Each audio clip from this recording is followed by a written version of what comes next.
This is Ian with Build Brothers. Going to go ahead and do an inspection here at 3526 Santa Maria in Oceanside. We're going to go ahead and inspect the existing solar system. First and foremost, we come over here to the main electrical meter, and we can see that that meter is spinning backwards. The easiest way to monitor this solar system is by that little box triangle, creating an arrow to the left. Also, if we wait long enough, the usage number on the home will actually be negative. Oh, that's a good sign. If that arrow is pointing left, the solar is producing more electricity than what the house is using. If it's pointing right, then vice versa, the house is using more than the system is producing. If we look at the neighbor's meter who does not have solar, you can see right there, that same arrow points to the right. The little diagram here on the electrical panel is accurate to the layout on the roof. There is no breakers in this portion of the electrical panel. We got to come inside the garage to the sub panel that runs the home, and here's our solar backfeed breaker. It's actually just one circuit, and it's the 20 amp in the middle. This style breaker, the 15 amps on the outside are connected, and then the 20 amp in the middle is connected, and that would trip together. But there's only one solar circuit in the house. This will also shut off the solar in the event that it needs to be turned off for some reason, and then our conduit with our wiring runs up through the roof and to the panels up there. Everything is labeled nicely and professionally. No indication as to what year it was installed or who installed it. That's okay. It's very common that the monitoring device on this type of system will get taken with previous owners of the home. And it's basically, it's called an Envoy, and it's a small device, kind of like a wireless router.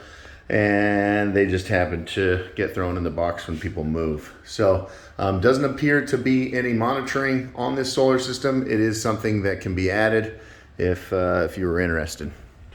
We come back and we take a quick peek at the panels on the roof. We're gonna get up there, but just thought I'd show you this view. The wire management is done very well. We have solar specific standoffs and rail. That's all professionally done. Let's go ahead and jump up on the roof.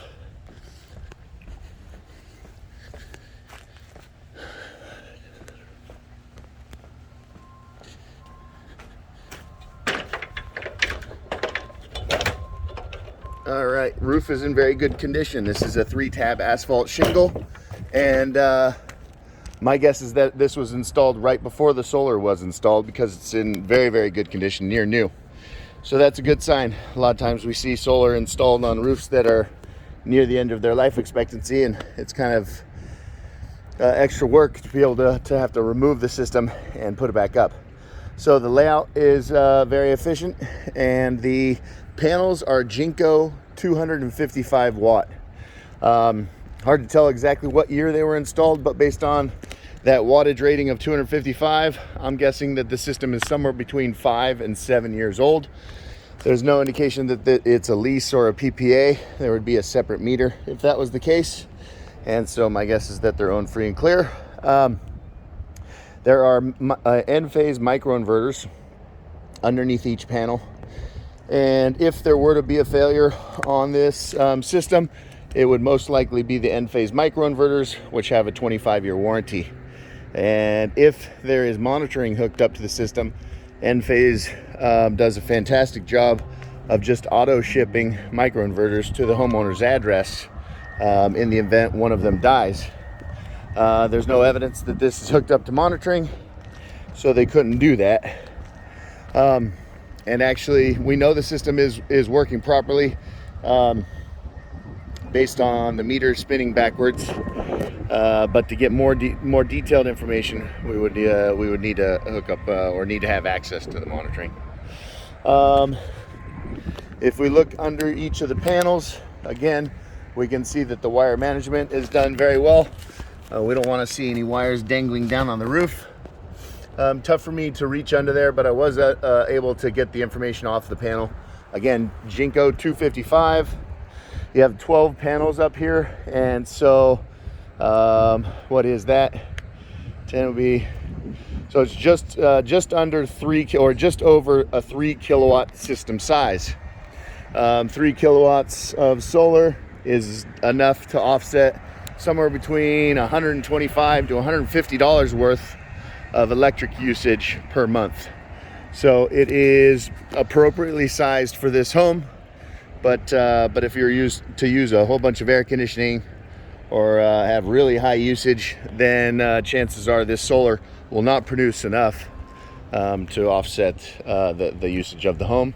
But again, based on square footage, depending on how many people are living here, it looks like it is pretty appropriately sized.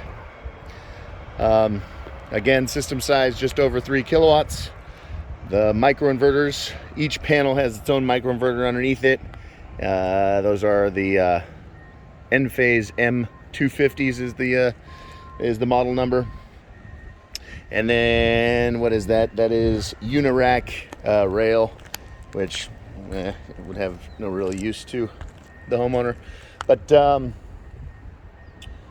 quality system, all looks professionally installed, and should have another 15 or 20 years of life expectancy in it.